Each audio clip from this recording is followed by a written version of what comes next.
Apakah sudah pada siap kuliah? Siap, Bu. Bisa siap. Yang nggak puasa udah makan kah? Aman? Tadi kok perasaan ada Rihanna. Kok hilang Rihanna? Putus kali ya? Oke. Siap ya? Panas-panas nih. Alright. Saya mau ngerek. Belum ngajar. Oh, Rihanna masuk lagi. Oke. Rihanna hilang putus ya tadi ya. Saya mulai ya. Nah, kita berbalik balik lagi saya mau rekap dulu yang sebelumnya seperti biasa. Sebelum kita masuk ke algoritma yang selanjutnya. Mana sih? Tunggu ya, sabar ya. Ini apakah saya close? File yang tadi human ya. Oh ini. Saya mau rekap dulu. Jadi saya akan selalu ingetin apa prinsip-prinsip dasarnya supaya apa? Supaya kalian nggak lupa. Jadi biasanya kalau belajar tuh kalau kita nggak ngerti filosofinya terus pasti lupa lah gitu. Terus ngapain gitu. Nah, sekarang tuh saya mau ngejelasin kalau secara ngitung bisa lah ya kalian, maksudnya ini saya rekap cepet aja ya. Kalau Sanon Fano kan yang di awal, yang paling paling dasar lah, kayak yang paling sering itu kita kasih yang pendek kodenya, yang jarang panjang. Nah, kalau si Huffman ini kan ada syarat ya, kayak misalnya eh, dan dia beda-beda. Jadi kalau si Huffman ini jangan lupa ya, dia tidak unik gitu. Maksudnya tidak unik tuh tergantung aturan kita kan. Cuman kan di kuliah kita hmm, perjanjiannya kalau kita pakai diagram, sorry, apa sih namanya? Kok jadi lupa sih? Kalau kita pakai diagram panah, itu kan descending. Kalau pakai pohon miner ascending gitu ya.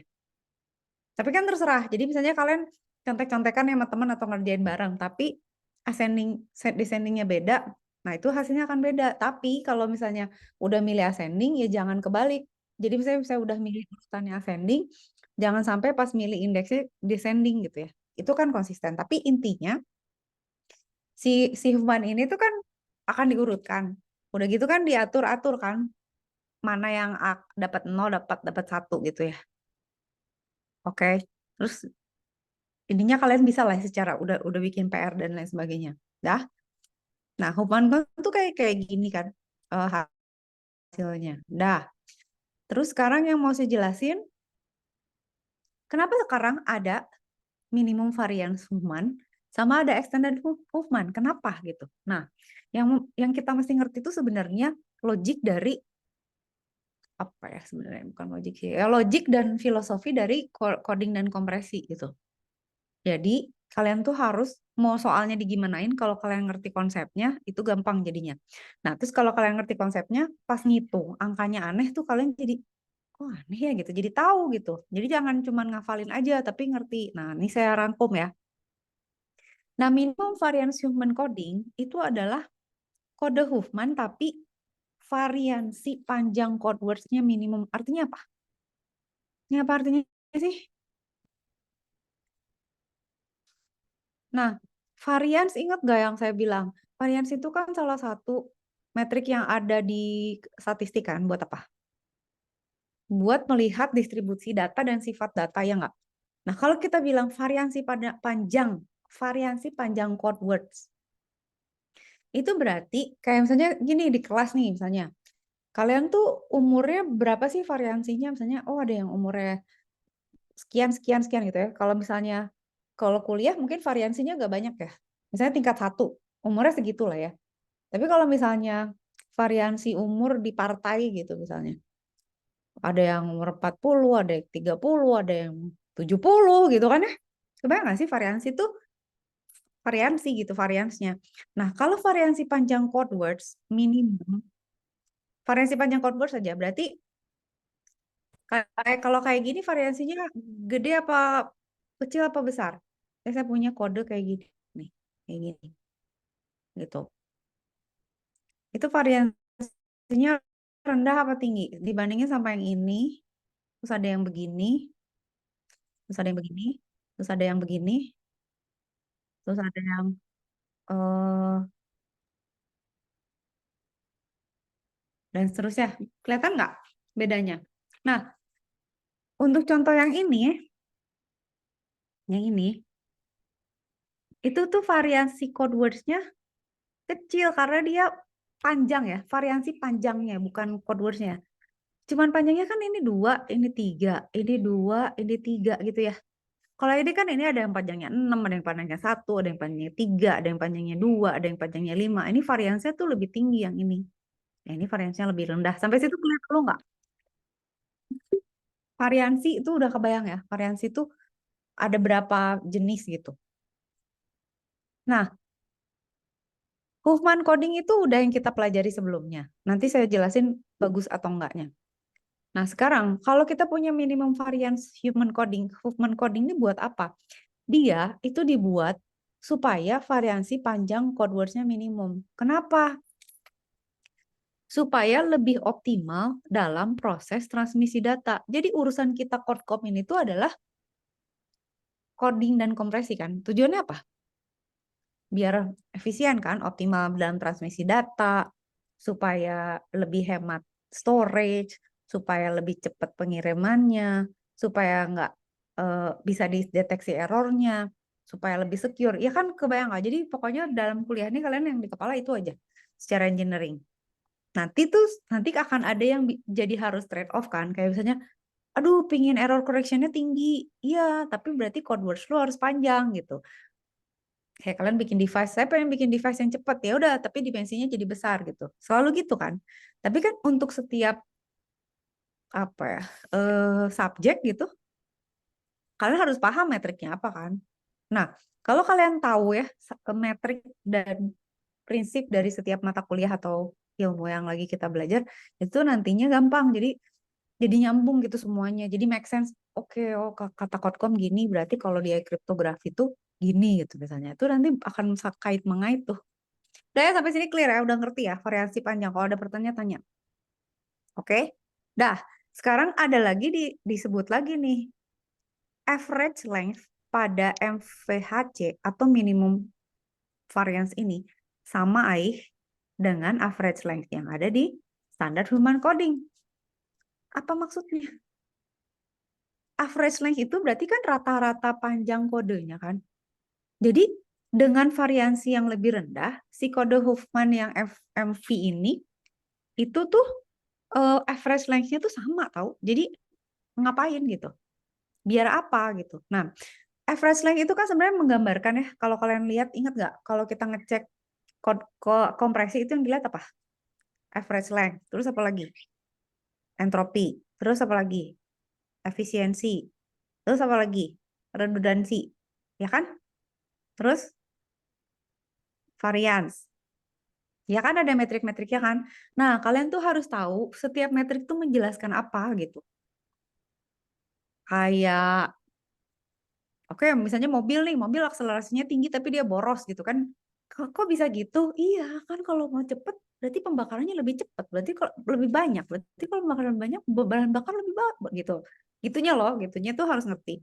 Udah ya, sampai sini clear ya? Nah, terus ngapain gitu? Si kode Huffman ini meminimumkan variansnya supaya optimal. Kok bisa?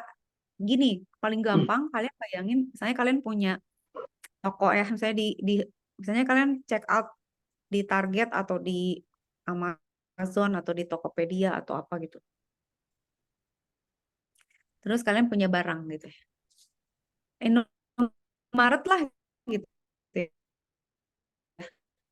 misalnya. Indomaret kan barangnya banyak nih. Bisa di-mute dulu Ki, takut ini. Allah, kok nggak bisa ya? Hold on. Why is not? Get all aja. Oh, gara-gara ini. Nggak sabar. Get all aja. Ah, udah. Oke, gitu ya. Nah, kenapa kalau variansinya lebih sedikit, lebih gampang transmisinya itu kayak gini. Misalnya kalian punya barang. Kalau di Indomaret kan ada yang kecil banget, misalnya apa? Tetes mata. Sampai yang gede banget, misalnya alat pel atau baskom gitu ya. Nah, itu kan kalau varians barangnya banyak, itu kan packagingnya susah gitu. Coba misalnya kalian punya toko, misalnya kalian jualan cuman, oh saya cuman jualan casing handphone gitu, sama aksesoris. Itu kan package-nya kalian cukup box kecil aja, box kecil sama kecil banget. Bener nggak? Kebayang nggak? Nah, transmisi data juga gitu. Kalau misalnya code words variasinya panjang, banyak gitu, dia pusing karena kan beda beda banyak banget nih variasinya. Gue harus gimana nih apa ngatur package-nya gitu. Kebayang? Nah, jadi kalau misalnya variasinya lebih sedikit tuh akan lebih mudah untuk akan lebih optimal karena nanti pada saat proses pengiriman, pada saat transmisi, ngatur paket datanya tuh lebih sederhana prosesnya begitu. Udah sampai sini oke ya, clear ya. Kalau ada yang nggak ngerti Bu, jelasin lagi, saya jelasin. Atau ada yang kalian misalnya merasa kayaknya nggak gitu deh Bu, itu silahkan. Nah, algoritma ini yang algoritma minimum variance ini itu sebenarnya tinggal tinggal ngatur simbol barunya tuh urutannya sama Huffman beda, cuma dia ada prioritas gitu. Sehingga dia itu varian sebisa mungkin nggak terlalu banyak variasi panjang kodenya gitu. Taruh saya balas ini ya.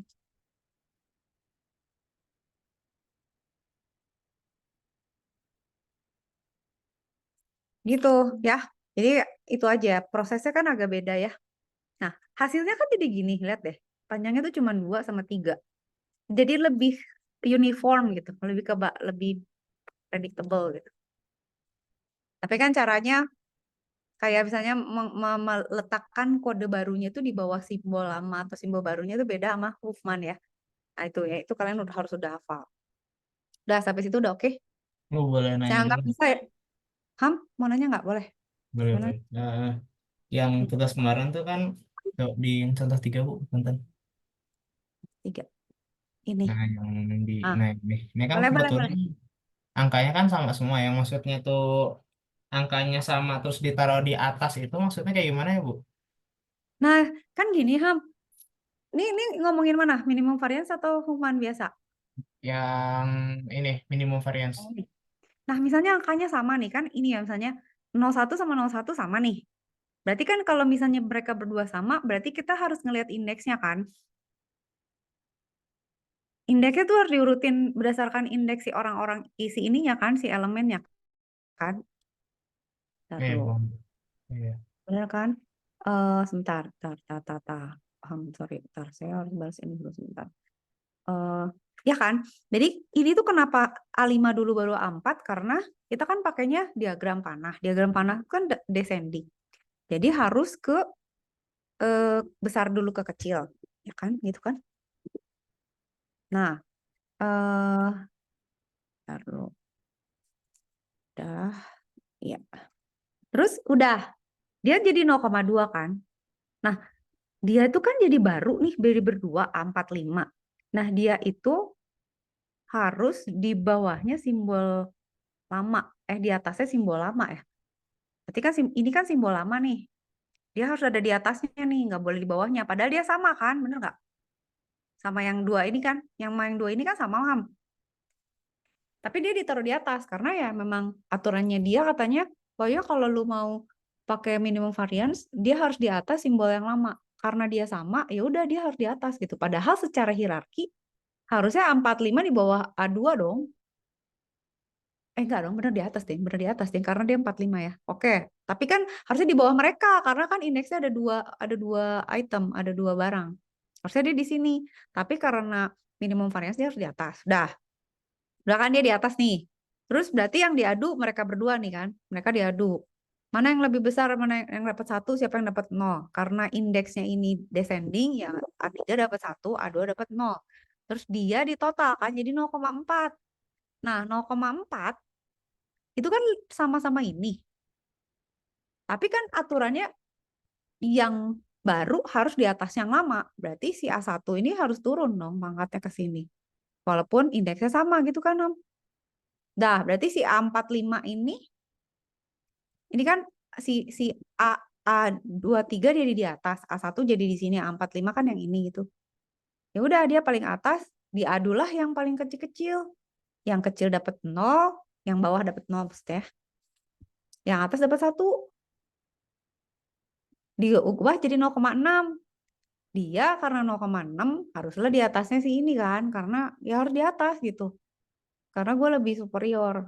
Nah, itulah sebabnya si minimum variance ini tuh variansnya nggak besar gitu, karena dia memaksa untuk, yaitu proses tadi ya, si simbol baru itu diletakkan di atas simbol lama tuh supaya dia tidak menciptakan bit baru gitu. Udah deh, jadi udah ini udah gini, udah tinggal dilihat kan yang paling atas 1 gitu, Ham. Jelas nggak? Ah, yang dibingungin apa? Yang Kalau bingung misalnya tuh. ada case Bu, si misalnya A1-nya tuh dia tuh tinggi banget gitu, misalnya 0,7. Nah, terus A3, A2, A5, A4-nya itu dia itu 0,3. Berarti kan itu tetap taruh di atas atau taruh di bawah? Tetap tetap di tetap di bawah. Ya misalnya nih tinggi banget ya. Misalnya kan kalau tadi Ah, sama ya. Ini kan sama 0,2. Dia di atas ya. Katakan misalnya pas ini 0,2 tuh sebenarnya A3-nya itu misalnya atau gimana lah ya. Pokoknya yang di atasnya itu nggak ngalahin ya. Kan ya tadi gitu ya. Tetap harus di bawahnya. Di bawahnya. Jadi aturannya tuh lihat dulu probabilitas baru mikirin indeks gitu aja dulu. oh iya. Nah, kalau probabilitasnya sama terus diaduin indeks gitu ya. Tapi itu kalau di Huffman biasa. Kalau di Huffman minimum variance, kalau misalnya probabilitasnya sama, nih probabilitasnya sama. Eh, terus udah gitu lihat indeks. Oh indeksnya lu harusnya di sini cuy gitu kan? Dia harus di sini. Ya tapi kan secara aturan gue baru, lu lama, berarti gue harus di atas lu gitu. Nah itu gitu loh, di situ bedanya. Jadi kalau misalnya dia gede, misalnya nih katakan ini A3, ini ya katakan A1-nya 0,8 gitu ya. Ya ini nggak boleh di sini, dia harus tetap di sini gitu. Kecuali kalau dia juga 0,8, baru dia boleh di atas. Tapi kalau dia lebih kecil, dia tetap kalah gitu. Jadi urutannya probabilitas, indeks, kalau di minimum variance, cek dia baru apa lama gitu. Yang baru harus geser yang lama, harus di atas yang lama gitu. Representasi lama. Clear nggak? Satu Masih lagi bingung nggak? boleh nggak Bu tentang ini? Boleh dong. Nah, Boleh. yang Boleh. Huffman tapi ini case-nya tuh yang spasi Bu. Itu spasi itu lebih tinggi dari alfabet apa lebih rendah Bu? Gimana maksudnya? Sama aja dong. Nggak, kalau misalnya kan kayak misalnya Huffman itu kan ada ascending sama Oh, ngerti, descending. ngerti, ngerti, ngerti. Ya, ya, ya. Ya, Kayaknya di belakang, San. Belakangan. di belakang nggak? Anggap Aku belakang space aja deh. malah paling tinggi ya. Asumsi aja deh, tapi konsisten gitu. Iya. Boleh, misalnya, oke, ya udah pokoknya kalau ya kayak main kartu lah, main kartu tuh si as tuh mau paling kecil, mau paling gede gitu misalnya. Ya udah mau mana gitu. Boleh aja. Itu nggak pengaruh sih. Maksudnya secara representasi codingnya juga nggak masalah kan. Yang menjadi masalah tuh konsistensinya, Ham. Problemnya tuh kalau kacau gitu, misalnya descending nggak descending, urutannya nggak prioritas, udah gitu misalnya tadinya katanya spasi dulu, sekarang A dulu, mana nih gitu. Kalau konsisten nggak apa-apa, nggak masalah. Bahkan pun misalnya contoh apa Ham? Misalnya yang ini ya, nih ada-ada aja gitu kan, yang dibingungin kan spasi kan.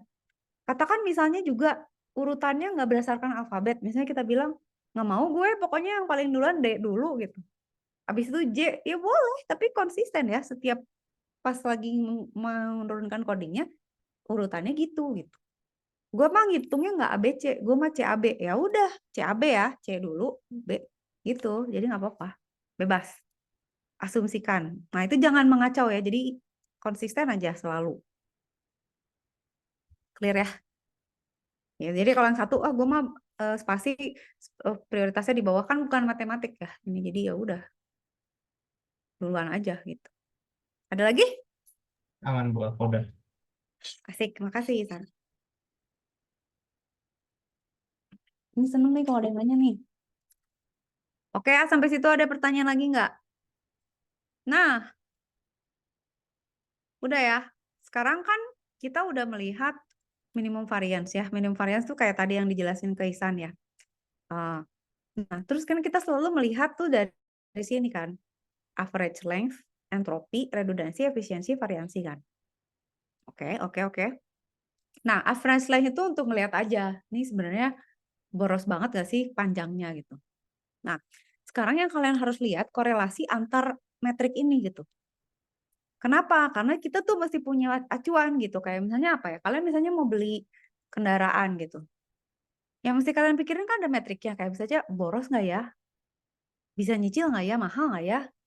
Eh, tahan lama, apa namanya? Misalnya tahan banting nggak sih nih mobilnya gitu. Kayak misalnya cepet panas lah atau apa nggak ngerti lah gitu ya. Tapi kan ada. Nih, selalu ingat average itu ancer-ancer ya. Apakah simbol kita tuh seboros apa gitu. Nah, entropi itu kan muatan informasi yang ada di dalam kode kita kan. Udah, kebayang. Nah, maksudnya yang saya bilang entropi itu apa? Nah, kalau kalian bingung di logic lagi. Entropi itu adalah ketidakpastian. Maksudnya ke nilai dari unexpected thing gitu ya. Kayak misalnya, oh bit yang jarang muncul tuh kalau misalnya dia jarang berulang tuh berarti entropinya tinggi kan. Jadi dia bagus tinggi, bagus rendah. Kalau di sini bagusnya terwakili gitu. Oke. Jadi average length itu kayak kalian punya mobil, entropi itu muatannya gitu. Ngapain orangnya cuma satu bawa truk misalnya gitu. Nah, redundansi itu kan L dikurang H. Average length itu dikurang entropi. Ada 0,08 bit per simbol. Itu maksudnya apa? Nah, redundansi itu menggambarkan berapa banyak sih perulangan kode atau simbol yang harus diulang gitu untuk menyampaikan entropi ini gitu. Itu kayak misalnya apa ya? Misalnya orang sering ngomong, gitu kan ya? Iya kan? Ya gitu ya. Saya ada redundansi kan untuk menyampaikan sebenarnya entropi yang sama, penekanan yang sama gitu ya kalau saya sederhanakan. Nah, kita tuh nggak mau kalau bisa redundansinya jangan tinggi-tinggi gitu. Kenapa? Ngabisin tempat. Tapi kan harus ada selalu misalnya kayak ya udah gue mau device-nya rada gede tapi dia cepet. Soalnya kalau device kecil biasanya lambat. Tapi kan bisa dicari titik optimumnya kan. Nah, itu ya. Efisiensi. Efisiensi itu adalah seberapa efisien kita bisa menggunakan panjang kode untuk menyampaikan entropi. Itu kayak misalnya kalian misalnya mau ngangkut barang nih dari satu eh, toko ke toko lain. Ih, kok bau, kok bau telur goreng sih? Ih, lapar. Ih, siapa yang masak? Hah, wangi banget. Oke. Jadi misalnya kita punya truk. Kita gini deh, efisiensi tuh kayak gini. Apple tuh ya, kan dulu kan kalau iPhone tuh ada chargernya, sekarang kan nggak ada charger kan. Nah, dia kan mengefisienkan itu selain storage. Jadi gimana caranya? Storage sama isinya tuh semakin lama nggak ngabisin tempat gitu. Nah, sebenarnya si Apple juga secara umum entropinya apa ya? Dengan packaging dia lebih kecil, dia bisa shipping lebih banyak barang kan. Efisiensi lagi kan itu kan.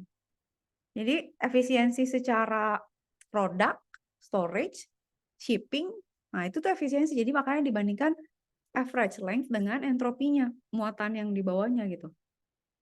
Kalau misalnya kalian nginep nih 3 hari gitu, terus bawa koper gede ya, itu nggak efisien kan, banyak yang nggak kepake. Udah, sampai situ mah gampang lah ya.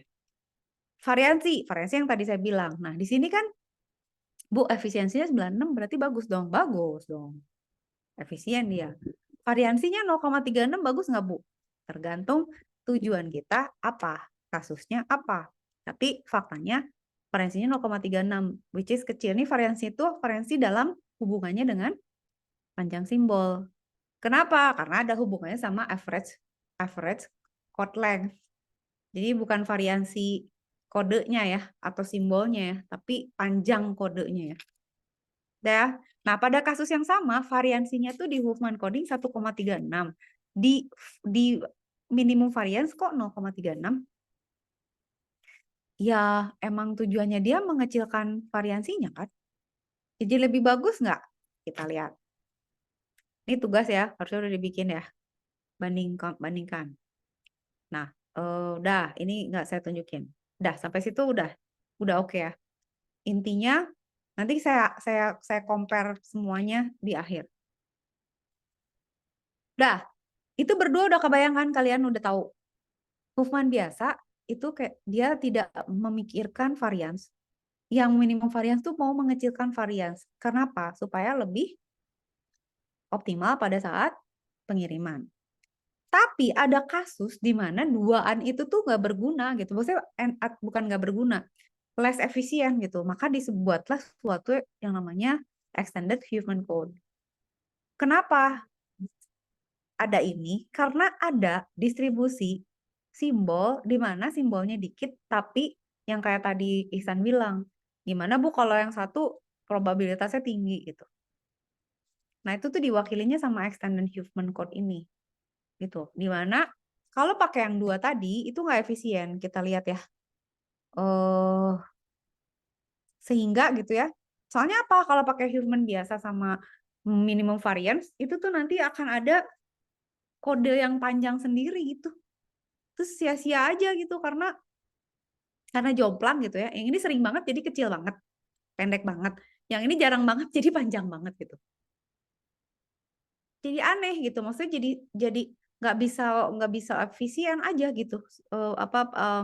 Parameter-parameternya, sehingga ya udah kalau gitu kita buatlah extended Huffman coding di mana representasi kodenya itu untuk satu kode itu bukan untuk satu simbol, tapi jadi untuk beberapa simbol.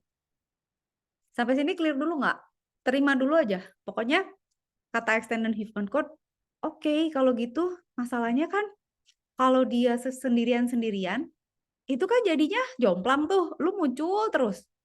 Sementara yang lain kagak gitu. Nah itu tuh representasinya jadi nggak imbang gitu. Kayak misalnya gini, yaudah deh orang yang sering pergi kasih mobilnya gede gitu. Orang yang jarang pergi kasih mobilnya kebalik ya. Orang yang sering pergi kasih mobil kecil, orang yang jarang pergi kasih mobil gede. Tapi kan jadinya tetap aja maksudnya secara storage nggak efisien kan gitu.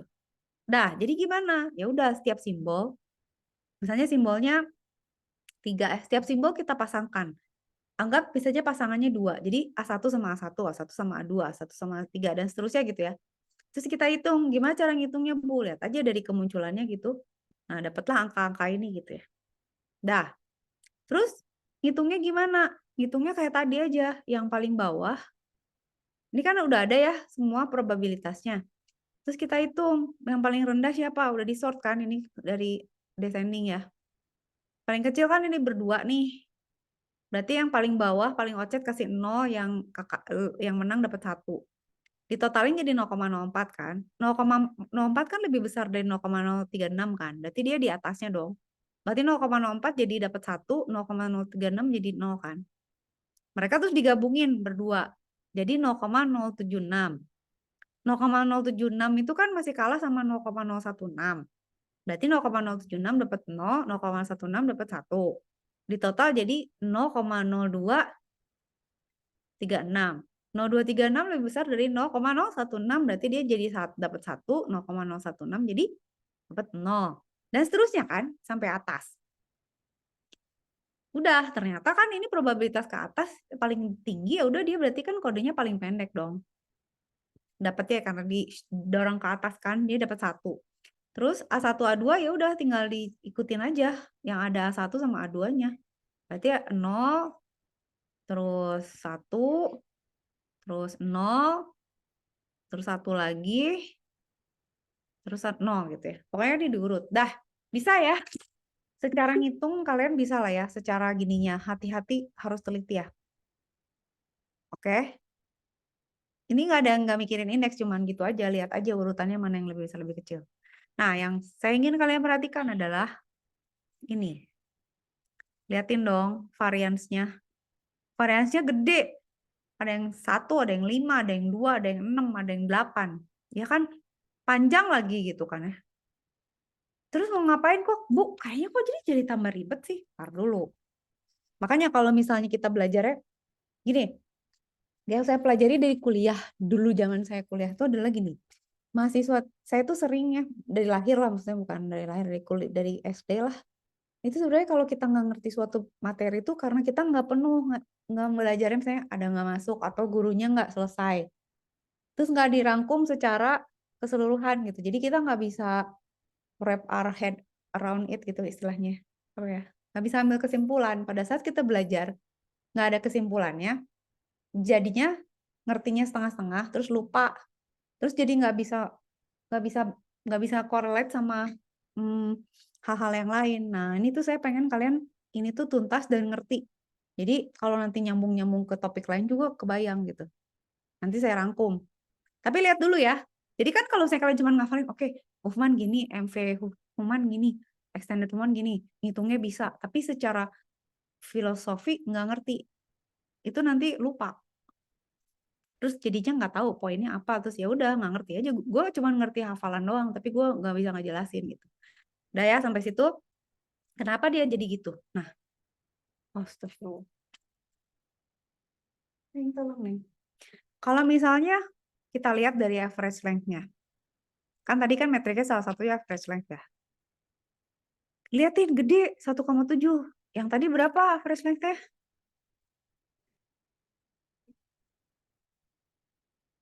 Average length 2,2. Tapi gede ya, ini gede ini deh. 2,2, ini 1, ini berapa? 1,7. Gede atau enggak? Iya, iyalah rok panjang gini gitu ya. Tapi jangan lupa, karena kita menggabungkan dua buah simbol, berarti satu kode ini kan mewakili dua simbol. Jadi dibagi dua, jadi L-nya lebih pendek lagi. Sekarang dia cuma 0,8. Jadi yang tadi itu 2,2, yang jadi 1,7, tapi terus diringkas lagi jadi 0, oh, tanya aja mau ngapain? Oh, tadi udah mau ngapain lagi, Pak? Paling cek datanya aja. Taruh minum dulu. Oke ya. Sekarang udah ya dilihat. Ya udah, average length-nya sekarang yang kita pikirin. Tadi kan hubungannya average length itu sama entropi. Artinya, kayak misalnya kita punya storage atau tempat penyimpanan gitu ya. Kita kan maunya seefisien mungkin. Hah? Bentar dulu ya, bentar dulu. Ada petugas PLN, bentar, bentar. Kenapa dia gimana?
Wah, kacau. Kata petugas PLN, Bu mau ganti KWH meter, mau dimatiin listrik ya? Lah, saya lagi ngajar, Pak. Bagaimana gitu. Jadi nggak jadi disuruh matiin, disuruh itu dulu ya. Kita kan lagi sekolah, Cek. Dah, lupakan PLN. Balik ke sini ya.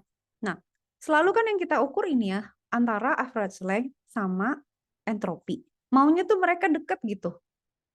Jadi kayak kalian misalnya kalian mau naik gunung. Yang kalian punya tuh cuman ransel gede sama tas pinggang misalnya gitu. Katakan misalnya kalian nggak sejauh itu, cuman misalnya mau camping deket-deket mana, terus kalian tetap bawa tas gunung yang gede sama tas pinggang.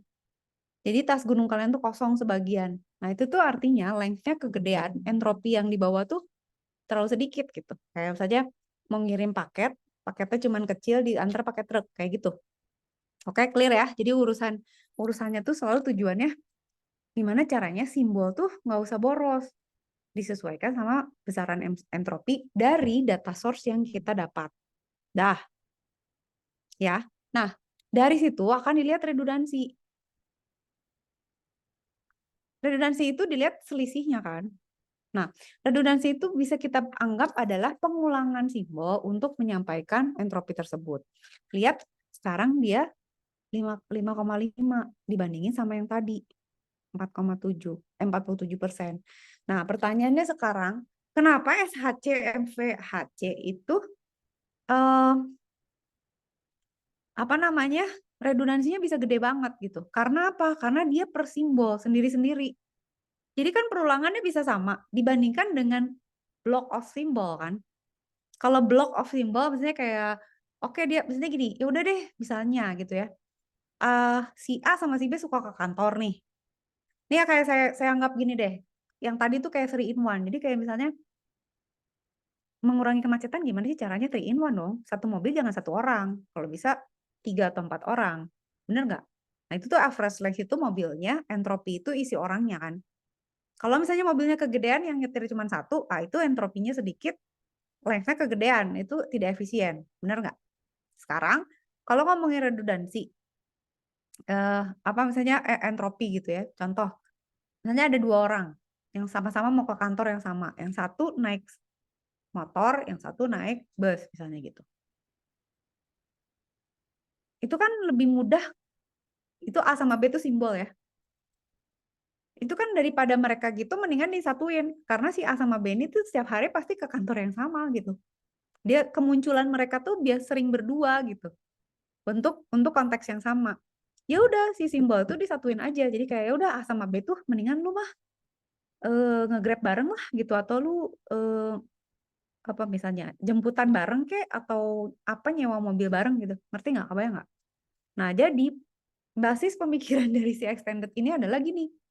Daripada gue punya banyak simbol sendirian, padahal dia sebenarnya muncul bareng sama simbol lain, kenapa nggak dikodeinnya tuh berbareng aja gitu ya? Kayak tadi kenapa lu nggak berangkat bareng sih? Yang satu naik motor, yang satu naik mobil, jalanan penuh gitu. Kan bisa aja lu barengan kayak pakai motor si ini atau barengan pakai mobilnya dia gitu.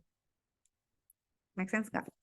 Begitu ya. Nah, kenapa ada extended? Disinilah pada saat kasus yang tadi simbolnya dikit tapi jomplang, human code biasa nggak bisa mengatasi itu termasuk si minimum variance. Itulah sebabnya ada extended movement code.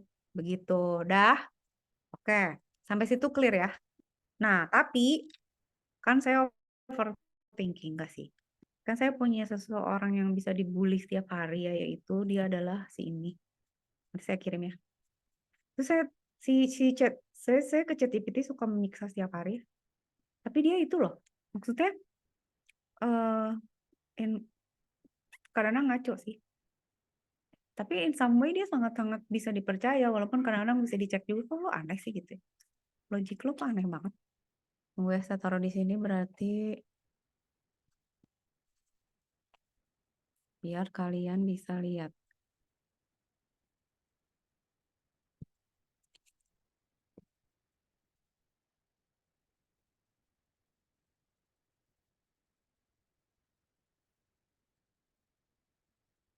Oke, saya udah rangkumin. Jadi harus ada closure gitu. Kalau siap ini supaya nanti kalian masuk ke bab berikutnya tuh nggak pusing. Ini saya tuh sampai mikirin, sampai nanyain, ngecek gitu. Emang apa sih hubungannya ini sama ini? Ini kalian bisa baca gitu ya. Tapi tadi saya udah rangkumin. Nah, yang saya mau lihat kalian sekarang, yang saya mau kalian lihat sekarang itu perbandingan ini yang terpenting. Gitu. Jadi, kenapa ada 3 algoritma ini kita bandingkan ya? Saya rangkum. Standar Huffman Code itu tuh greedy. Jadi dia tuh begitu nemu simbol begitu nemu simbol baru dia tambahin bit baru. Ingat nggak kayak gitu? Ya. Jadi dia greedy. Nah, greedy algorithm itu sebenarnya ada juga di AI. Jadi kalau misalnya searching ya, depth first search atau apa. Contoh gini, misalnya kalian mencari rute nih dari rumah mau ke kampus. Bisa lewat A, bisa lewat B gitu ya. Oke, pilih mana gitu ya. Nah, itu kan misalnya dari A itu bisa ke C gitu ya, dari sini. Dari B bisa ke D gitu ya. Dari D itu bisa ke F sama ke G gitu misalnya.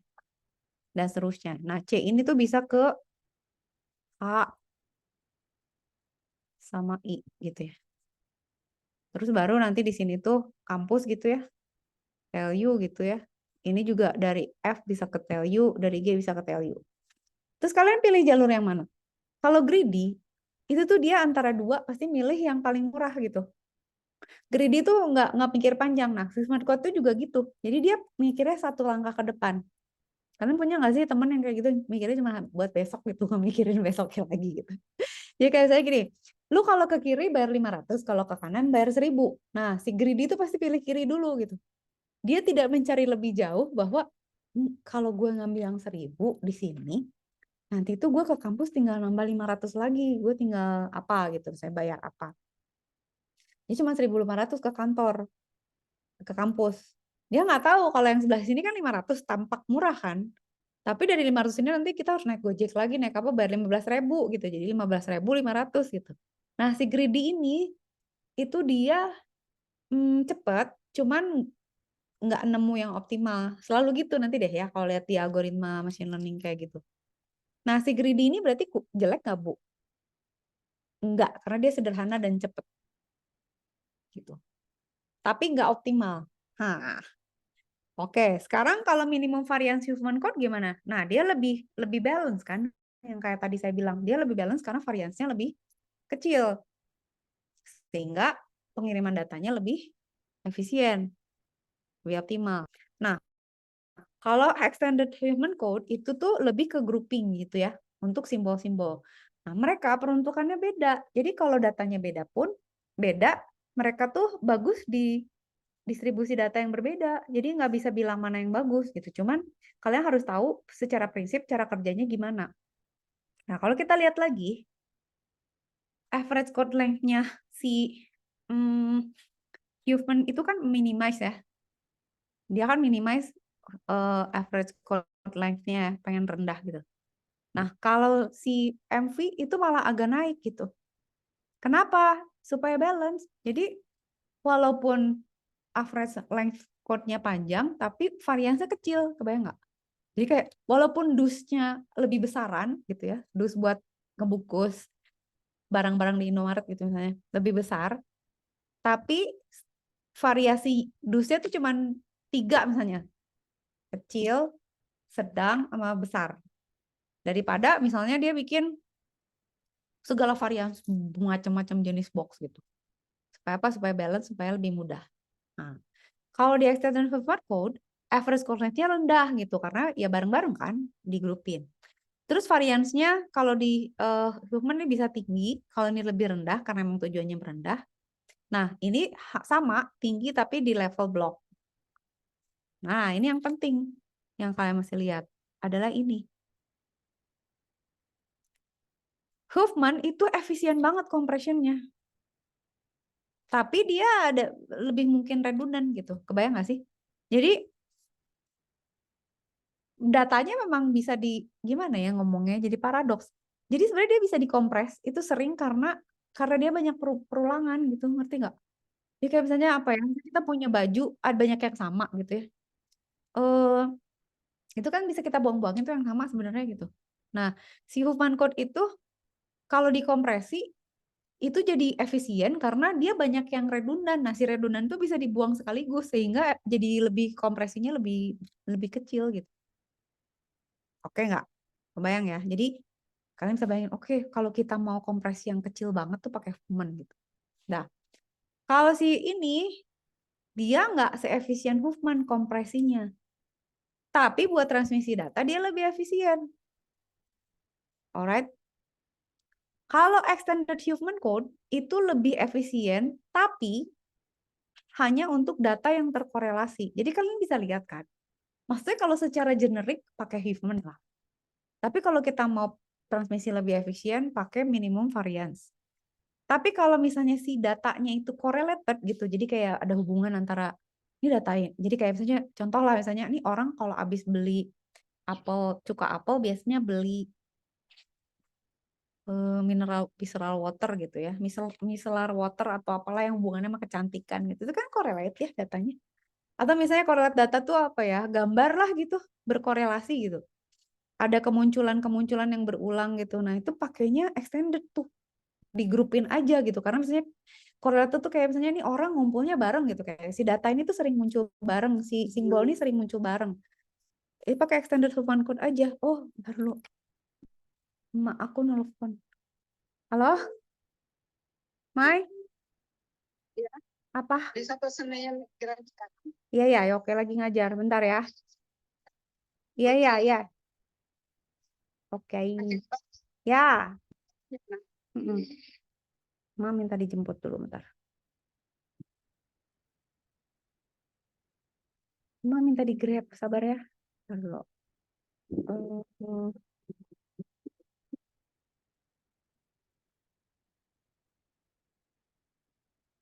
itu ya kebayang ya. Jadi kalau kalian belajar Kodkom, yang dipelajari itu jenis-jenis kompresinya, cara kerjanya, sama dia efisien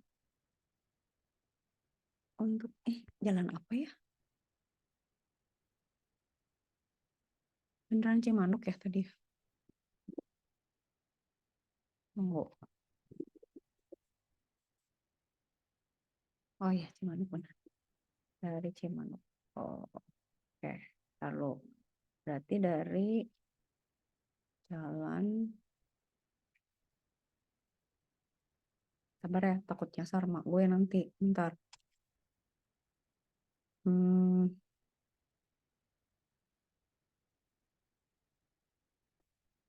oh nggak ada sih.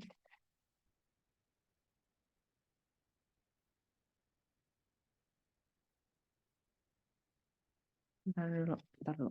Kita minyak sekretaris dulu. Bentar.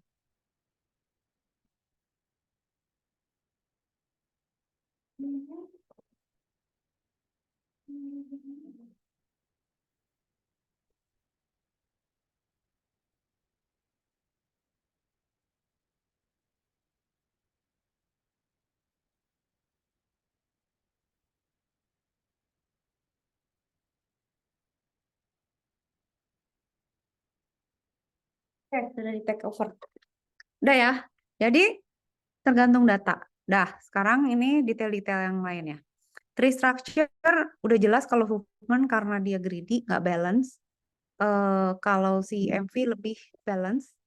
Kalau si yang extended tuh dia lebih apa ya? Dia ngatasin grup data yang lebih besar gitu. Nah, ini yang penting. Suitability-nya gimana? Secara umum kayak zip gitu, bagusnya pakai Huffman. Tapi kalau ada yang ada prediction-nya atau ada decoding yang mirip uniform kayak processing misalnya suara yang mirip atau gambar yang ada polanya gitu, pakai MV tuh. Nah, terus kalau datanya terkorelasi mau high efficiency compression, pakailah extended. Gitu ya. Nah, hubungannya sama entropi gimana? Ini oke lah ya, cocok lah sama entropinya. Ini lebih tinggi, ini cocok tapi untuk blok level blok. Nah, kompleksitasnya kalau human tuh paling gampang, paling sering dipakai. Yang ini agak ribet, yang ini lebih ribet tapi sangat efisien gitu. Nah, jadi itu sama aja kayak kalian ngoding gitu. Ngoding perlu pakai OOP nggak gitu ya? Perlu pakai ini itu nggak pakai desain pattern nggak gitu? Kalau nggak usah ya nggak usah. Ya, misalnya kalian bikin pembukuan buat warung makan gitu ya. Warung Tegal, warteg itu kalian nyatetnya kan misalnya pakai catatan aja kasbon gitu. Nggak usah kan pakai SPSS gitu atau misalnya pakai machine learning apa gitu ya. Nah, gitu jadi milihnya gitu. Nah, dictionary size-nya kalau di Huffman tuh lebih kecil karena kan dia nggak harus mengingat variasi apa sih pasangan-pasangan simbol sama dengan MV ya. Tapi kalau si ini jadi gede gitu. Jadi bisa ngebayangin nggak? Si extended itu dia sangat efisien, tapi jadinya apa? Bikinnya susah, processingnya mungkin lebih lambat, dan storage-nya jadi gede. Sampai sini udah clear ya? Nah, jadi ini kalian lihat aja di sini. Kesimpulannya, standar human code itu, pokoknya general purpose coba aja standar human code atau Shannon Fano. Tapi kalau untuk real time system, nih, kayak misalnya ngirim data dari sensor, atau misalnya kontrol robot dari jauh, atau drone atau apa, terus harus ada predictable decoding times-nya, itu pakainya minimum variance, karena dia efisien kan pengiriman datanya, jadi dia cepat, dan bisa dipredik karena panjang paketnya kan nggak banyak variasinya. Make sense nggak? Sense nggak? Nah, sedangkan extended human coding itu bagusnya kalau ada data yang simbolnya tuh berkorelasi, kayak misalnya bahasa gitu ya, natural language. Kayak orang ngomong tuh ada bisa dipredikan, misalnya dia ngomong apa sih? Ada grammarnya, ada words-nya gitu. Atau gambar yang kayak saya bilang, kayak gambar nih, kita sekarang misalnya gambar nih, lagi nge-Skype atau lagi nge-Zoom. Itu kan gambarnya kan predictable kan, kayak misalnya ini orangnya ya gitu-gitu aja, cuman ada background-nya, ada mukanya gitu. Nah, si coding itu compression rasionya besar, perhitungan dan storage yang lebih mahal. Jadi gitulah gitu ya. Jadi engineering tuh seperti itu. Alright, udah ya. Sekarang kita masuk ke setengah jam berikut ini, kita masuk ke topik berikutnya. Cuman setengah jam aja. Saya rangkum. Oke.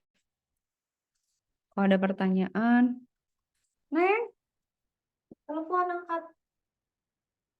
Itu gue kare mayang.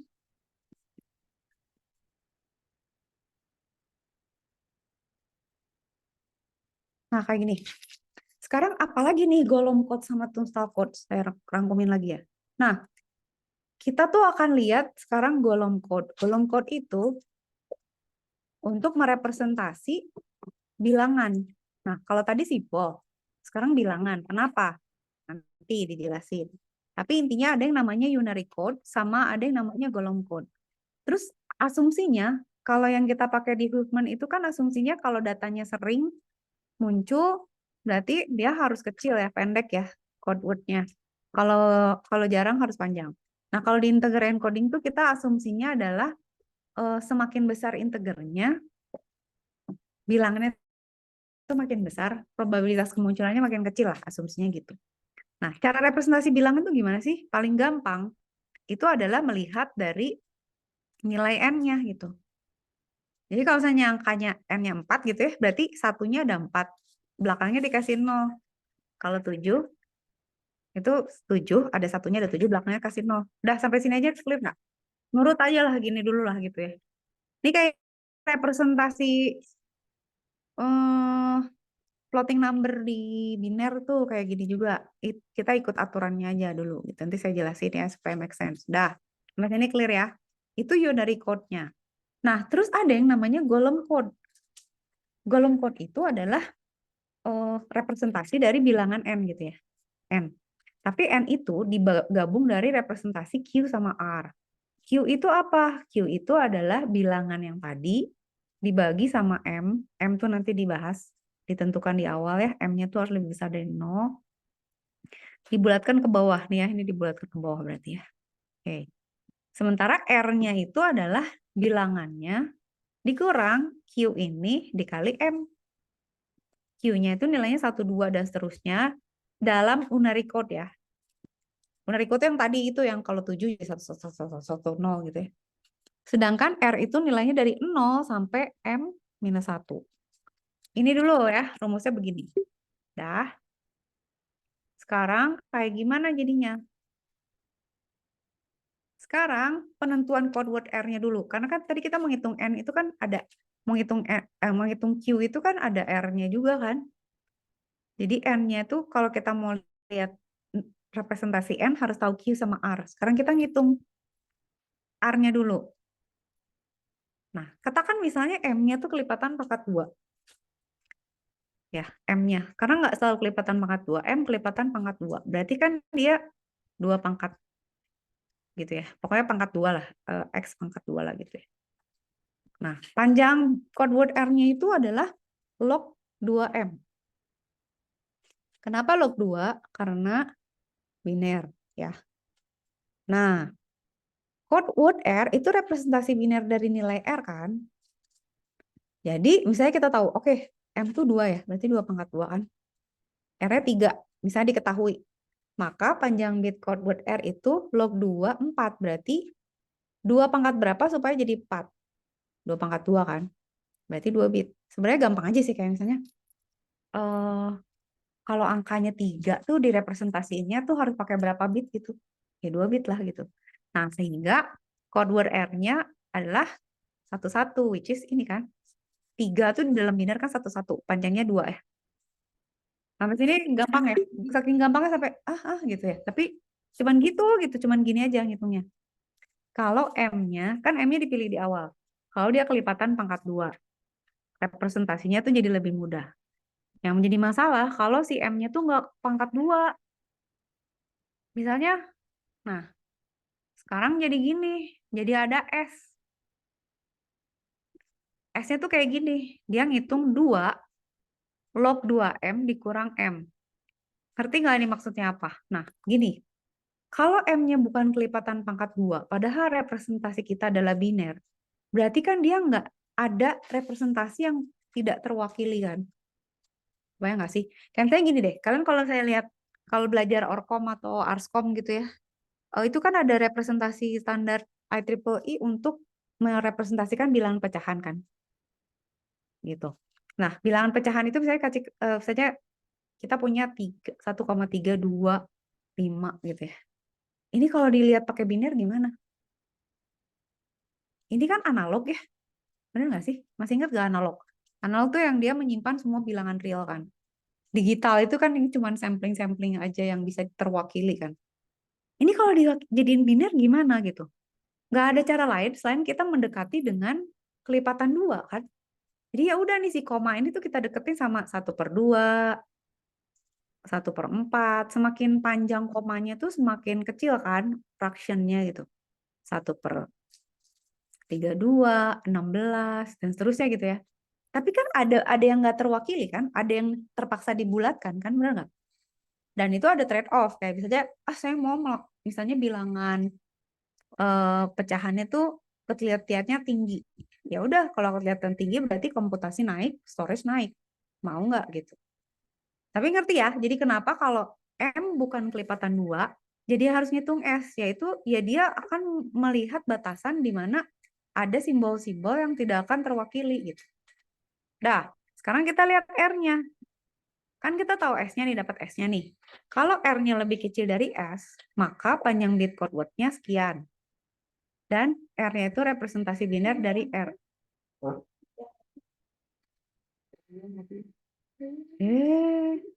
Gosku.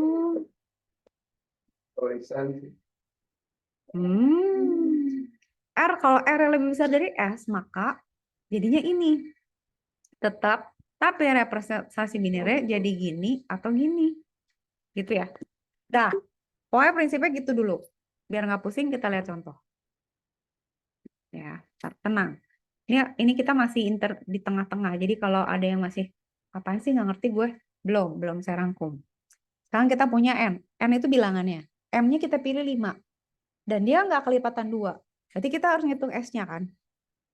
Nah, golem code itu representasi dari bilangan integer. Di mana dia harus melibatkan Q dan R pakai rumus. Rumus Q adalah N per M. 9 dibagi 5 dibeletin ke bawah berapa? Kan 1, sekian kan. Dibeletin ke bawah jadi 1. Berarti unary code untuk 1, ya 1. 1 kasih 0 belakangnya gitu ya. Dapat ya unary code-nya ya. Terus R itu apa? R itu adalah M, yaitu ini, dikurang Q kali M, berarti 1 kali 5, R-nya jadi 4 gitu. Berarti harus digabungkan mereka berdua supaya jadi golem code kan. Gimana cara ngegabungnya? Oke. Jadi kita dapat ya, Q-nya 10, tadi udah dapat kan? Q-nya bukan 10. Ngaco ih. Q-nya 10. Ingetin.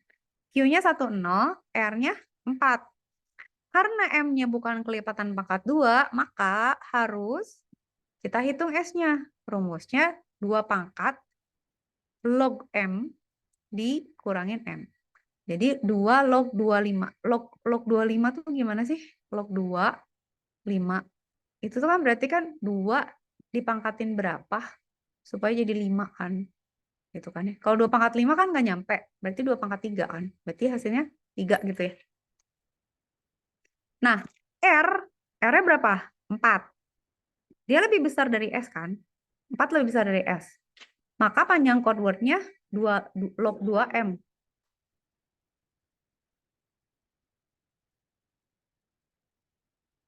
Oh, tiap hari sih kayak gitu. Di timer gerak. Lupa. Tanya yang telepon. Nggak bisa pusing. Ya tuh. Ini kan jadi gini ya. Panjang code word-nya. R-nya lebih besar dari S. Ya kan? Udah oke ya berarti. Berarti kalau gitu, code word-nya itu adalah representasi biner dari R plus S. Kayak rumus yang tadi. Berarti apa? 4 tambah 3. Jadi 7. Representasi biner. 7 representasi binernya berapa? 1 1 1 kan? 2 pangkat. Ya kan? 2 pangkat 0, 1, 2, 4. Ya kan? 2 pangkat 0 tambah 2 pangkat 1 tambah 2 pangkat 2. Gitu. Jadi udah gampang ya sebenarnya gitu ya. Udah golem code dari 9 itu berarti gabungan dari Q ini 10 ditambah 111. Jadi 1011. Jadilah golem code gitu. Kenapa sih Bu harus dirubah jadi golem code? Karena kan mau ditransmit datanya dalam bentuk biner dan harus dikodekan gitu kan. Nah, kenapa nggak misalnya ya kenapa sih kalau misalnya 9 ya udah dikirim aja jadi 1011 gitu. Kenapa sih harus jadi ini gitu? Nanti itu hubungannya sama error correction dan lain sebagainya. Jadi ini clear nggak? Udah ya. Golem code udah anggap clear ya. Nanti saya rangkum lagi di akhir. Tapi tugas ini hitung bisa ya. Golem code. Iya. Kalau 21 itu jadi berapa? Parameternya 5. Kalau misalnya parameternya 6, tapi ini dua-duanya tuh sama-sama enggak kelipatan 2. Jadi ya emang harus dihitung S-nya ya, sabar aja gitu. Jadi emang kan soal mah harus agak susah. Tentukan golem code untuk 0 sampai 16 dengan nilai M 6 gitu ya. Cobalah bisa dihitung. Nah, itu hitungan aja, tapi secara filosofi harus dijelasin. Nah, sekarang ada Tunstall. Kenapa ada Tunstall? Nanti saya jelasin. Tapi intinya gini. Tunstall prinsipnya itu membuat coding atau representasi kode yang jumlahnya sama. Jadi kayak kalian tahu hash code nggak? Hash code itu kan hashing ya. Misalnya kita pakai MD5. Kita misalnya punya message nih. Message-nya panjang. Misalnya satu dokumen gitu ya. Atau satu lembar. Atau satu paragraf. Atau satu huruf. Itu hash-nya kan pasti sama tuh. Bentuknya tuh akan berbentuk heksa gitu ya. 0, heksa berapa gitu. Tapi panjangnya sama. Tujuannya hash code itu kan untuk melihat integritas suatu data gitu. Kayak misalnya hash code untuk misalnya saya bilang transfer 50 juta gitu ya sama transfer 5 juta. Itu tuh hash-nya akan beda jauh. Sehingga kita tahu, wah ini dokumennya udah ditemper nih. Dokumennya udah berubah nih gitu. Nah ini juga kurang lebih sama tapi tujuannya beda. Nah jadi Tunstall code itu berbeda sama Serrano sama Huffman. Dia tuh setiap code word-nya tuh akan merepresentasikan jumlah simbol yang berbeda, terus code word-nya tuh panjangnya sama gitu. Jadi misalnya kita punya code Tunstall 2 bit, berarti lihatin deh. Ini simbolnya aja kan beda panjangnya kan? Ini kan beda-beda semua. Kok nggak bisa dicoret? Kan beda-beda semua. Tapi ininya sama. Ya kan? Buat apa? Buat apa tuh gimana?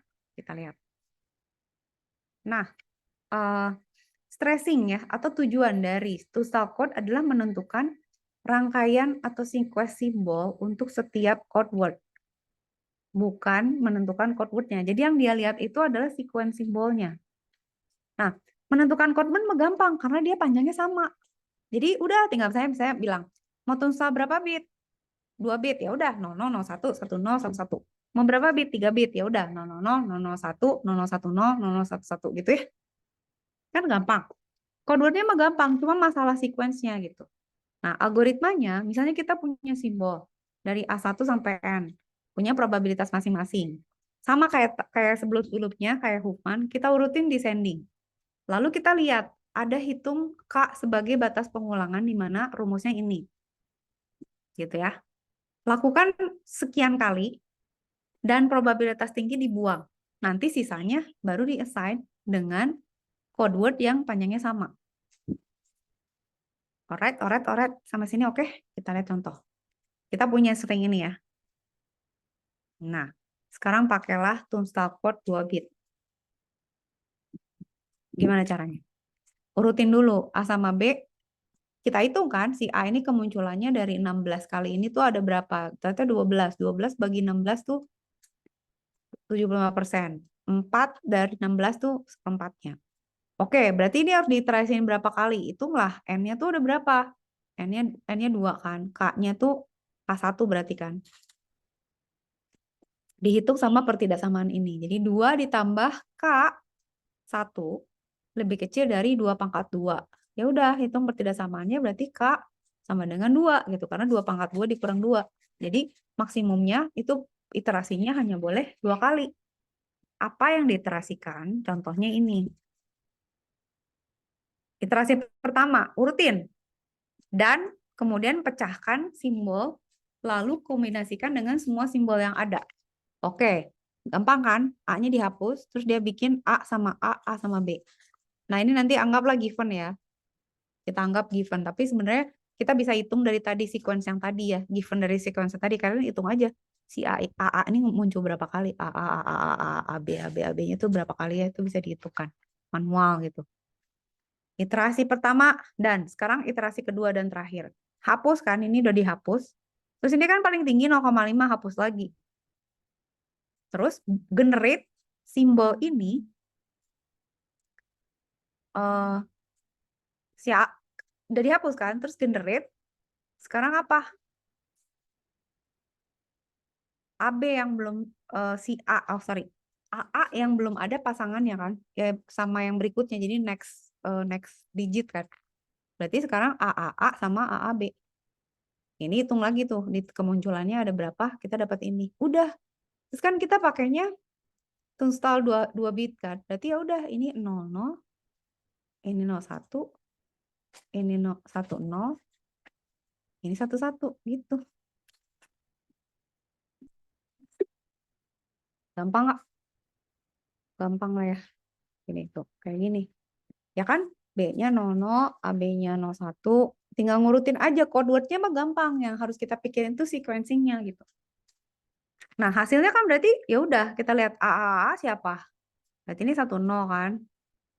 B ada nggak? B ada. Berarti ini 00. A aja nggak ada, adanya AB. AB berarti ini 11. Di sini AA sendiri nggak ada, adanya AAB berarti 11. Terus AAB lagi, 11 lagi. AAA 10. Jadi hasil encodingnya begini. Gampang. Simple ya tapi ya. Tinggal di sort aja. Dah, selesai. Tugas harus bisa nih. Apakah ini Tunstall code 2 bit? Ya kalian hitung dulu aja gitu. Terus desain Tunstall code 3 bit untuk source. Contoh nih, sekarang angkanya 3. Berarti kan kita hitung nih, maksimumnya. Sebenarnya gini deh, paling gampang ya. Kan kita punya 3 simbol. Kalau 3 simbol itu kan berarti jumlah bit yang mewakili 2 bit cukup kan? Karena kan 2 bit itu bisa sampai 4. Kalau 3 tuh udah ketutup. Berarti sebenarnya kalau nggak usah ngitung ini juga, kalian hitung aja maksimum bitnya untuk nge-cover sekian simbol gitu. Udah ya, probability-nya kita dapat ini. Berarti 2 kali iterasi dong, kayak tadi sama. 2 kali iterasi, berarti iterasi pertama udah di sort, hapus yang paling atas. Ya kan? Terus bikin B sama C, terus generate nih simbol yang tadi dihapus dengan yang ada gitu. Kombinasinya jadi sama dianya sendiri, sama AB, sama AC. Kalau tadi kan cuma A sama AB kan. Udah ya, ini clear ya, gampang. Udah, terus ya udah sekarang yang tertinggi AA kan, berarti ini dihapus. Terus AA-nya ditambahin sama dia sendiri sama yang lain. Jadi AA, AAB, AAC. Hitung aja probabilitasnya berapa. Udah, berarti kan dia sudah pakai toolstyle. Code-nya berarti berapa bit tadi? Tunggu.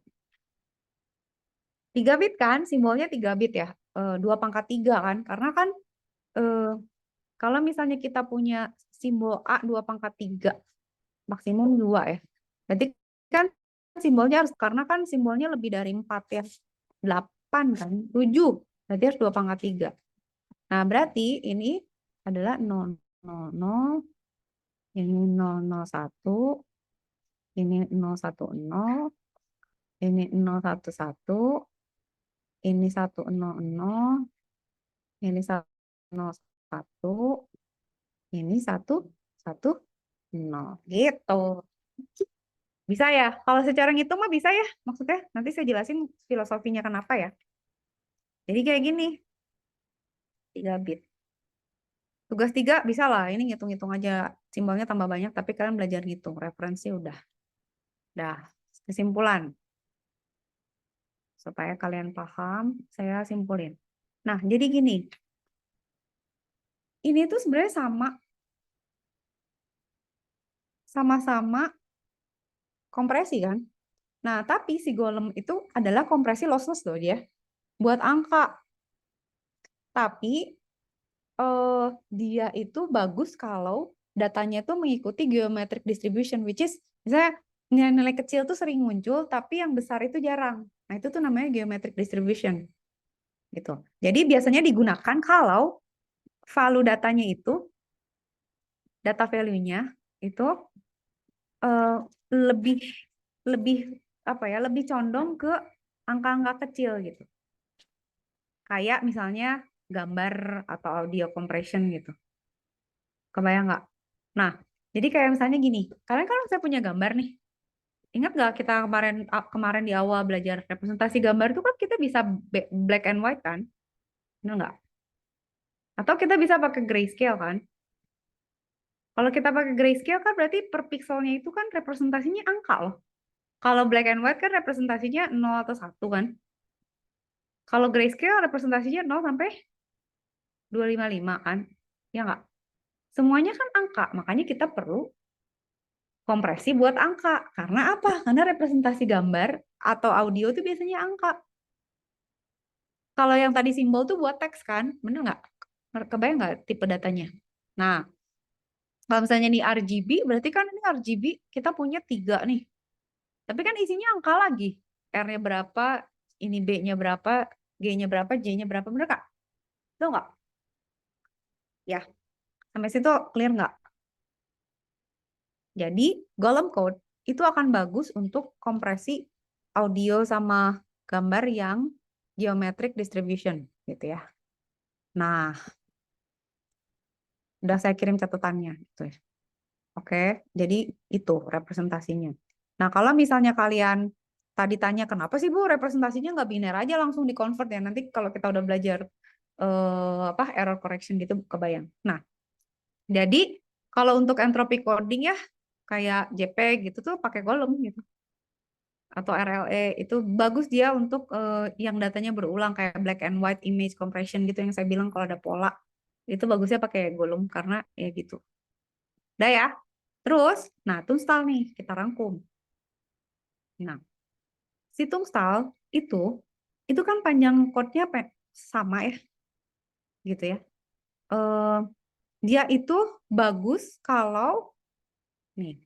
Tunstall code is optimal when encoding finite sequence of symbols from a stationary source with known distribution. Gitu. Jadi dia akan yang sudah expected gitu. Selalu gitu ya. Kompresi itu akan sebenarnya gini prinsipnya. Kompresi itu akan jadi optimal kalau data yang dikirimnya berpola gitu, yang expected, yang predicted gitu. Ya. Nah, jadi biasanya Tunstall itu digunakan ini nih yang bisa dilihat nih. Untuk hardware implementation gitu. Seperti tadi saya bilang kan, kalau di hardware implementation, itu kalau variabel tuh ngelambatin gitu. Karena misalnya kita kirim paket data nih. Kalian kebayang nggak sih ngirim paket data panjangnya nggak sama, kan nanti si router atau si processing si yang nerima paket datanya kan di level layer oscillator yang bagian proses data.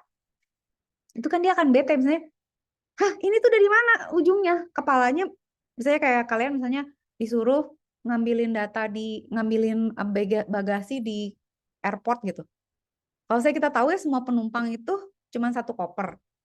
Ya kita tahu ya satu penumpang satu koper gitu kan. Tapi kalau ada yang penumpang bawanya 3 koper, kita kan jadi nggak tahu ini, lu berapa koper nih? Ada lihat catatan si ibu ini 3 koper, 2 dompet, si bapak ini 3 koper. Kan ribet ya. Jadi di hardware implementation tuh biasanya senengnya kayak register gitu ya, panjang data paket itu segitu gitu. 16 bit kayak 8 bit kayak kalian misalnya lihat ASCII ya 8 bit, pokoknya satu karakter 8 bit. Jadi kalau baca juga kan 8 bit, diambilnya 8 bit. Tapi kan harus ngecek dulu, yang itu 3 bit, lama gitu. Ya, jadi kalau compressionnya untuk implementasi hardware yang mau cepat pakai Tunstall. Nah, itu juga bisa untuk text compression atau entropy coding, tapi kalau fixed length gitu. Kalau kita mau dia panjangnya bisa sama. Kalau enggak ya nggak bisa gitu pakai Tunstall gitu. Gitu ya. Jadi sampai ngerti. Nah, yang kelebihannya tuh adalah lebih ideal karena panjangnya sama. Efisien kan kalau distribusi datanya kita tahu. Ya, tapi problemnya tuh harus tahu soft distribution gitu. Kayak gini, nih ya. Jadi semua mata kuliah itu sebenarnya nyambung. Habis ini kita absen ya. Kayak misalnya gini, kalau di operating system itu kan ada proses perhitungan tuh prosesor akan dikasih pekerjaan-pekerjaannya. Kalau dia tahu misalnya dia kayak gini deh antrian di supermarket deh. Kan itu kan misalnya ada yang ngelamain kan kayak misalnya ada yang bawa tiga troli terus ada yang cuma beli aqua 1 gitu kan ya. Kalau di OS tuh diatur gitu kayak misalnya oke, yang diduluin yang lebih kecil dulu atau yang selesainya lebih cepat atau yang hampir selesai gitu kan ada distribusi beban gitu. Nah, tapi kan untuk bisa melakukan optimasi kita mesti tahu in advance kan. Kayak kita mesti tahu nih orang yang bakalan ngantri tuh yang paling lama, yang paling banyak belanjaannya tuh siapa. Nah, itu bisa kita optimalin tuh. Tapi kan kalau nggak tahu gitu ya random aja, itu susah tuh. Jadi si Tunstall ini dia butuh, gue paling nggak tahu distribusi datanya kayak gimana. Tapi selalu di engineering tuh gitu. Kalau kita mau optimal, kita harus tahu dulu di awal kayak gimana datanya. Nah, kadang-kadang itu tidak mungkin gitu. Jadi ya udah kita give up. Ya nggak bisa optimal gitu karena ya kalau lagi untung-untung, kalau lagi enggak ya ada minimum optimalnya, ada enggaknya gitu. Terus lihat dictionary dia akan lebih besar gitu. Dan dia akan jadi memory issue. Karena kenapa gede situ stuff? Ya karena dia nyimpan sequence kan. Kayak tadi apa? Yang tadi kita baru belajar extended human itu kan juga dia pasangan dari simbol. Dan itu harus dicatat kan di suatu tabel atau storage kan. Jadi mereka tuh punya kelebihan dan kekurangan dalam melakukan kompresi. Udah kalau di-compare, berarti bedanya apa? Golem sama Tunstall. Yang satu variable length, yang satu fixed length. Yang satu buat bilangan, yang satu buat teks ya kurang lebih. Terus yang satu use case-nya lossless image, audio compression, yang ini teks ya, sama hardware. Kalau golem gampang, kalau ini lebih susah. Selalu yang dictionary generation lebih susah. Nah, ini efisien untuk geometric distribution. Nanti kita bahas lebih lanjut lagi ya, tapi intinya kalian tahu ya. Nah, ini juga efisien untuk yang non distribution, kayak misalnya yang udah tahu lah gitu ya datanya, misalnya CCTV kayak yang nggak banyak perubahan gitu. Oke, sip. Ada pertanyaan nggak sampai akhir ya? Jadi udah nih, udah dua pertemuan. Kalau ada pertanyaan silakan. Jadi prinsipnya sebenarnya itu aja, cuman memang kita harus tahu nih kasusnya apa. Nah, kenapa kita harus ngerti algoritmanya supaya kita tahu kalau nemu kasus ini, oh kayaknya bagusnya pakai ya udah Huffman aja deh gitu. Ada sense-nya gitu. Harus gimana? Ntar dulu ya.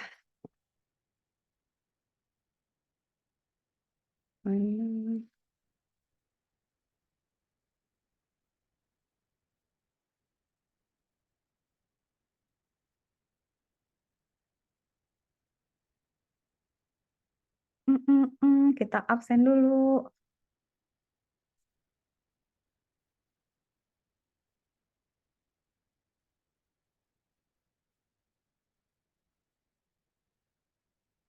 Satu UTS kapan sih? Belum kan ya? Oke. Kuliah.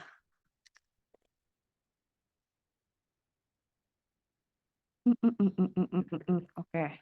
Terus kita absen dulu.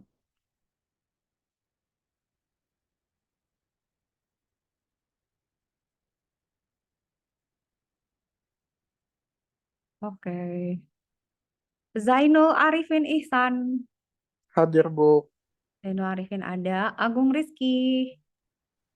Bu. Oh, ada. Otniel. Hadir, Bu.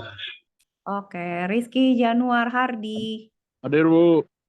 Oke. Yozarino Hadi. Hadir, Bu. Alright. Andika Atar Fizrah. Hadir, Bu. Alright. Rahmanda Febrio. Hadir, Bu. Oke. Rihana. Hadir, Bu. Sip. Rafli. Hadir, Bu. Rafli. Oke, Rafli ada. Daryl. Hadir, Bu. Daryl ada. Khalid. Hadir, Bu. Hadir. Khalid ada. Alfaiz Raihan. Hadir, Bu. Alright. Rifki Muhammad. Hadir, Bu. Rifki Muhammad ada. Fahriza Bondan Pradipta. Fahriza.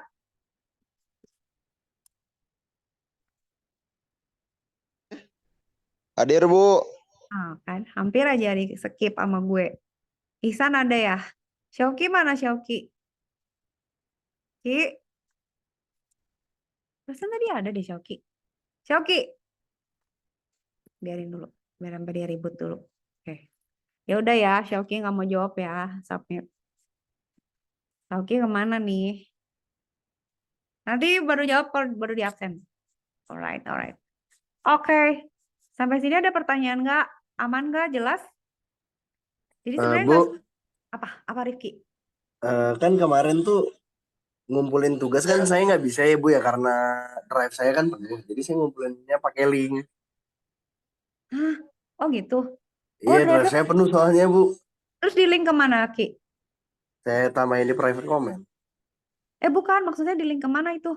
Ke Oh, mana? ke drive aku ya.